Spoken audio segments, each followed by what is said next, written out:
சாய்ராம். சாய்பாபாவின் சரித்திரம். சாய் குடும்ப உறவினர்கள் அனைவருக்கும் என் இனிய காலை வணக்கம். இன்று பிறந்த நாள் காணும் மற்றும் மணநாள் காணும் அனைத்து சகோதர சகோதரிகளுக்கும் எங்களது இனிய வாழ்த்துக்கள். நாம் நம் பிரார்த்தனைகள் மற்றும் வேண்டுதல்கள் பலிக்க நம் சாய்பாபாவின் பொற்பாதங்களில் நம் கோரிக்கைகளை தொடர்ந்து 48 நாட்கள் சங்கல்பம் செய்து கொண்டு பிரார்த்தனாஷ்டகம் செய்வோம். சாய்பாபாவின் ஆசிர்வாதங்களோடு நம் பிரார்த்தனைகள் மற்றும் வேண்டுதல்கள் நிறைவேறி சாய்பாபாவின் அருள்மழை பெற்று மகிழ்ச்சியோடு வாழ்வோம். ஓம் சாய்ராம். இன்று நம் சாய்பாபாவின் சத்திய வாக்கு. என் அன்பின் பிரியமே, இனி பயப்பட தேவையில்லை கண்மணி. பதற்றப்பட வேண்டாம், கலங்கி நிற்க வேண்டாம். எல்லாம் நல்லபடியாகவே நடந்துள்ளது. இன்று நீ இதை நிதானமாக கேட்டுவிட்டு நிம்மதியாக இருக்கலாம். இனி ஏனும் குழப்பங்கள் இல்லாமல் இரு. மனதையும் புத்தியையும் ஒரே நிலையில் வைத்துக்கொள். ஒரு நிலையில் இருந்தால்தான் இனி உன் வாழ்க்கையில் உனக்கு ஏற்படும் இனிமையான மாறுதல்களை கூட உன்னால் சந்தோஷமாக ஏற்றுக்கொள்ள முடியும். இனி உன் மனதில் பயம், கலக்கம், தேவையில்லாத சிந்தனை என்று எதுவும் இருக்கக்கூடாது. எப்பொழுதும் ஒன்றை நினைவில் வைத்துக்கொள். நீ என் மடியில் அமர்ந்திருக்கும் என் செல்ல பிள்ளை. உன்னை நான் எங்கெனம் கீழே இறக்கி விடுவேன்? இன்னும் சில நாட்களில் மாற்றத்தின் பிரமிப்பை நீ உணர்ந்து கொள்ளப் போகின்றாய். நல்லதே நடக்கும். ஓம் சாய்ராம். இன்று வீடு மனை சார்ந்த பிரச்சனைகளிலிருந்தும் சிக்கல்களிலிருந்தும் விடுபட சிறப்பு பிரம்ம முகூர்த்த பிரார்த்தனாஷ்டகம். பிரார்த்தனாஷ்டகம். சாந்தமான மனமுடையவரே, சிறந்த அறிவுடையவரே, சாய்நாதா, அருள் நிறைந்தவரே, கருணை கடலே, சத்திய ஸ்வரூபமானவரே, மாயையாகிய இருளை அழிப்பவரே, ஜாதி மதங்களுக்கு அப்பாற்பட்டவரே, சாதனையின் முடிவை அடைந்தவரே, எண்ணங்களுக்கு அப்பாற்பட்டவரே, கருணைக்கு உறைவிடமே, ஷீரடி கிராமத்தில் உறைபவரே, ஓ சாய்நாதா, என்னை காப்பாற்றும், என்னை காப்பாற்றும். ஞானமாகிய கதிரவனே, ஞானத்தை அளிப்பவரே, எல்லாவித நன்மைகளையும் செய்பவரே, பக்தர்களின் இதயத்தில் உலவும் அன்னமே, உமது பாதங்களை அடைந்தவரை காப்பவரே, சிருஷ்டி செய்யும் பிரம்மா நீ, காக்கும் தெய்வமான லக்ஷ்மியின் கணவன் விஷ்ணுவும் நீயே, உண்மையில் உலகங்களையும் லயமடையச் செய்யும் ருத்ரனும் நீயே. நீர் இல்லாத இடம் இவ்வுலகில் எங்கும் இல்லை. சாய்நாதா, நீர் எல்லாம் அறிபவர், எல்லோரின் இதயத்திலும் உறைபவர். எனது எல்லா குற்றங்களையும் மன்னிக்க வேண்டுமென்று வேண்டுகின்றேன். பக்தியின்மை, சந்தேகங்கள் போன்ற அலைகளை விரைவில் நீக்குவீராக. நீர் பசு, நான் பச்சிலம் கன்று. நீர் சந்திரன், நான் சந்திர காந்தக்கல். உங்கள் பாதங்கள் கங்கா நதியின் ஸ்வரூபம் ஆனவை. அவற்றை நான் பக்தியோடு வணங்குகின்றேன். இப்போது உமது அடைக்கலம் அளிக்கும் அருள்மயமான கரங்களை எனது சிரத்தின் மேல் வைப்பீராக. எனது வருத்தங்களையும் கவலைகளையும் நீக்குவீராக. இந்த தாசகனு தங்கள் பணியாளன்.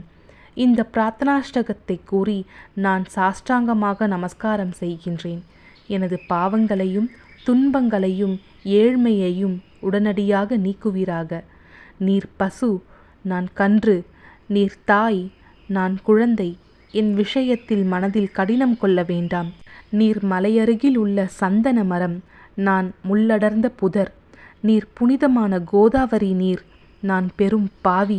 ஓ குருராயா, உமது தரிசனம் ஏற்பட்ட பிறகும் என்னிடத்தில் உள்ள துர்க்குணங்கள் என்ற மாசு அவ்வாறே தங்கியிருக்குமாகில் உம்மை சந்தனம் என்று எவர் கூறுவர்? கஸ்தூரியின் அண்மையை அடைந்த மண்ணும் உயர்வாக மதிக்கப்படுகின்றது. மலர்களின் அண்மையால் நாரும் தலையில் உயர்ந்த இடத்தை பெறுகின்றது. மகான்களின் தன்மையும் இத்தகையதே. அவர்கள் எந்தெந்த பொருட்களை எல்லாம் ஏற்றுக்கொள்கின்றார்களோ அவற்றை உயர்ந்த நிலைகளை அடைவிக்கின்றார்கள். சிவபெருமான் விபூதி, கோவணம், நந்தி ஆகியவற்றை ஏற்றுக்கொண்டதால் எல்லா திக்குகளிலும் அந்த பொருட்களுக்கு மிகவும் மிகுந்த மதிப்பும் மரியாதையும் ஏற்பட்டுள்ளது. இடையர்கள் மகிழ்விக்கும் பொருட்டு பிருந்தாவனத்திலும் யமுனை நதிக்கரையிலும் ஜகத்துக்கெல்லாம் இறைவனானவன் தஹிகலா என்ற விளையாட்டை விளையாடினான். ஞானிகள் அவ்விளையாட்டையும் உயர்வாகவே மதிக்கின்றார்கள். அவ்வாறே நான் துராச்சாரியாயினும் உம்மை அடைந்துள்ளேன். ஓ குருராயா, எனவே இதை பற்றி உள்ளத்தில் எண்ணிப்பாரும். ஓ குருராயா, இகத்திலும் பரத்திலும் எந்தெந்த பொருட்களை சுகம் என்று என் மனம் சந்தேகமற கருதுகின்றதோ அவற்றையெல்லாம் நிறைவேற்ற வேண்டும். உமது கருணையினால் இவ்வாறு செய்துவிடும். எனது மனதை அடக்கிவிடும். சமுத்திரத்தை இனிமையாக செய்துவிட்டால் பிறகு உப்புத்தன்மையை பற்றிய பயம் இல்லை. சமுத்திரத்தை இனிமையாக்கும் சக்தி உண்மையில் உனக்கு உண்டு. எனவே தாசகனுவின் இந்த வேண்டுதலை நிறைவேற்றுவீர். என்னிடம் என்னென்ன குறைகள் உள்ளனவோ அவை அனைத்தும் உமதே. சித்தர்களுக்கெல்லாம் அரசனான உமக்கு குறை என்பது பொருந்தாது. இப்பொழுது அதிகமாக சொல்வது எதற்காக? நீரே எனக்கு ஆதாரம். தாயினுடைய இடுப்பில் உள்ள குழந்தை இயல்பாகவே பயமுற்று இருக்கின்றது. ஓ மகாராஜா, இந்த துதியை எவரெவர் அன்புடன் படிக்கின்றார்களோ அவர்களுடைய விருப்பங்கள் நிறைவேற்றுவீர். இந்த துதியை படிப்பவர்களின் 3 வித தாபங்களும் 1 ஆண்டுக்குள் விலகிவிடும் என்பதே இந்த துதியின் மேல் உமது நிரந்தரமான அருளாசியாக இருக்கட்டும். ஸ்நானம் முதலியவற்றை செய்து முடித்த பின், சுத்தமாக ஆனபின், உங்களது மனதில் சுத்தமான பக்தியோடு தினமும் இந்த துதியை படிக்கவும். இவ்வாறு செய்ய முடியாவிட்டால் ஒவ்வொரு வியாழக்கிழமை அன்றும் மனதில் சத்குரு மூர்த்தியை இருத்தி படிக்கவும். அதுவும் கூட இயலாவிடில் ஏகாதசி தோறும் அதன் விளைவுகளை பார்ப்பதற்காக இந்த துதியை படியுங்கள். துதியை படிப்பவர்களுக்கு இறுதி கணக்கில் உயர்ந்த நிலையை குருமூர்த்தி அளிப்பார். நான் சொல்வதை கேட்டுக்கொண்டிருப்பவர்களே, இவ்வுலகியல் ஆசைகளை அவர் விரைவில் நிறைவேற்றுவார். இந்த துதியை பாராயணம் செய்வதால், மீண்டும் மீண்டும் படிப்பதால் முட்டாள்கள் அறிவாளிகள் ஆவார்கள். எவருக்காயினும் வாழ்நாள் குறைவாக இருப்பின் அவர்கள் இதை படிப்பதால் 100 ஆண்டு ஆயுள் உள்ளவர்கள் ஆவார்கள்.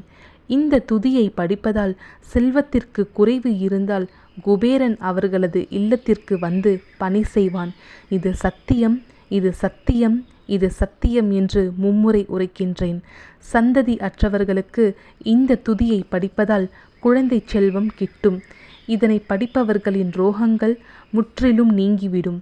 தினம்தோறும் இந்த துதியை பாராயணம் செய்வதால் பயமும் கவலைகளும் நீங்கிவிடும். மதிப்பும் மரியாதையும் உயரும். அழிவற்ற பிரம்மத்தை உணர்வார்கள். ஓ அறிவாளிகளே, உமது உள்ளத்தில் இந்த துதியை பற்றி நம்பிக்கை கொள்ளுங்கள். தர்க்கங்கள், தவறான எண்ணங்கள் ஆகியவற்றிற்கு கொஞ்சம் கூட இடம் கொடுக்க வேண்டாம். ஷீரடி சேஸ்திரத்திற்கு கிரமமாக யாத்திரை செல்லுங்கள். பாபாவின் திருவடிகளை மனதில் இருத்துங்கள். அவர் அனாதைகளின் உறவினர். பக்தர்களின் விருப்பங்களை பூர்த்தி செய்யும் கற்பகத்தரு. அவருடைய பிரேமையினாலேயே இந்த துதியை எழுதினேன். இல்லாவிடில் பாமரனாகிய என்னால் இத்தகைய படைப்பு எவ்வாறு ஏற்பட முடியும்? சக ஆண்டு 1918 ஆண்டில் பாத்திர பதமாதம் சுத்த பக்ஷத்தில் கணேச சதுர்த்தி திதி அன்று திங்கட்கிழமை 2வது பிரகாரத்தில் புனிதமான நர்மதா நதி தீரத்தில் மகேஸ்வரர் என்ற க்ஷேத்திரத்தில் ஸ்ரீ அகல்யா தேவியின் சன்னதியில் ஸ்ரீ சாயிநாத ஸ்தவன மஞ்சரி நிறைவடைந்தது. மகேஸ்வரம் என்ற புகழ்பெற்ற க்ஷேத்திரத்தில் இந்த துதி நிறைவடைந்தது. ஸ்ரீ சாயிநாதர் என் மனதுட்புகுந்து ஒவ்வொரு பதத்தையும் என்னை கூற வைத்தார். தாமோதரன் என்ற சீடன் இந்த துதியை எழுதினான். தாசகனுவாகிய நான் எல்லா மகான்களுக்கும் பணியாள். ஸ்ரீ சாயிநாத ஸ்தவன மஞ்சரி சம்சார சாகரத்தை கடக்க உதவட்டும். ஓ பாண்டுரங்கா, இதுவே தாசகனுவின் பக்தி மிகுந்த பிரார்த்தனை. மங்களம், சுபமங்கலம். ஸ்ரீ சச்சிதானந்த சமர்த்த சத்குரு ஸ்ரீ சாய்நாத் மகராஜ் கி ஜெய். ஓம் சாய்ராம்.